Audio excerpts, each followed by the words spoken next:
तर रात्री जेवणाचा आनंद घेतला अंगणात बसून. तर नमस्कार सर्वांना, मी सुप्रिया तुमचं स्वागत करते माझ्या यूट्यूब चॅनलवर. आता ही जी आहे ना मोहरी काढली बरं का, तर गार्डनमध्ये थोडीच होती तेवढीच काढली. आता जास्त काय होणार नाही, एक वाटीभर होईल.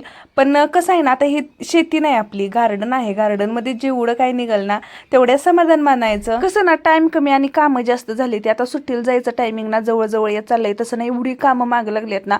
आता जवळपास 8 दिवस झालं तुम्ही पाहताय गार्डनचे व्हिडिओ माझे येतात आणि ते कामाचं हे काम केलं ते काम केलं आणि घरातही भरपूर काम आहेत सध्या. त्याच्यामुळे ना जरा व्हिडिओ घ्यायला ना टाइम भेटत नाही. तरी पण त्यातनं थोडंफार शूट करून ना मी व्हिडिओ एडिट करून टाकतेच चॅनलला. इथे समोर पहा, हा ना काल काढलेला लसूण आहे आणि उन्हाळ्याला टाकलाय. आता म्हणलं एका उन्हाळ्याला लावून ना तो साफ करून ठेवायचा. आता उद्याचा दिवस जाईल मला हा साफ करून ठेवायला.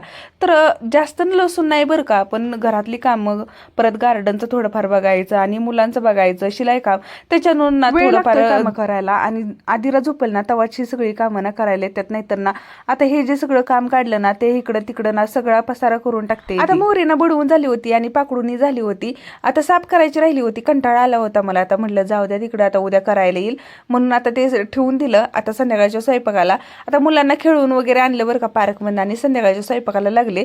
तर आता गॅसचं एक हे होऊन बसलंय, गॅस नाही त्याच्यामुळं ना आता इकडं तिकडं स्वयंपाक असा इंडेक्सवर चुलीवर करायला लागतोय. तर इंडेक्सवर भाजी बनवली होती. आता भाजीत बनवलं होता डेसा बरं का.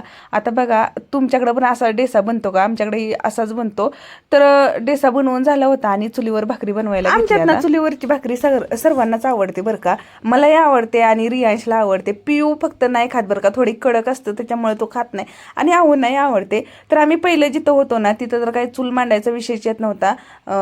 तर आणि घरी गेल्यानंतर ना इकडे जा तिकडे जा, त्याच्यामुळे कधी डोक्यात आलं नाही की चुलीवरची भाकरी करूया. आता इकडे आल्यापासून जागा आहे तेव्हापासून ना आहो म्हणतात मला संध्याकाळचं ना चुलीवरचीच भाकरी देत जा. त्याच्यासाठी ना मी जवळजवळ अर्धा तास ना चुलीला ना जाळ लावून ठेवते आणि जेव्हा आर पडतो ना तेव्हा भाकरी करायला घेते. तर बघा किती खरपूस भाकरी भाजून तयार होते. की चुलीवरचं जेवण बनवण्यात मी एक्सपर्ट आहे की मला त्याचं ज्ञान आहे, पण खरंच मी जेव्हापासून चुलीवरचं जेवण बनवते ना अनुभव आलाय मला की खरंच छान लागतं जेवण चुलीवरचं. स्वयंपाक बनवून झाला होता माझा आणि सर्वांना आतमध्ये जेवण दिलं आणि मी एकटी बेडवर बाहेर बसून जेवण करत होते.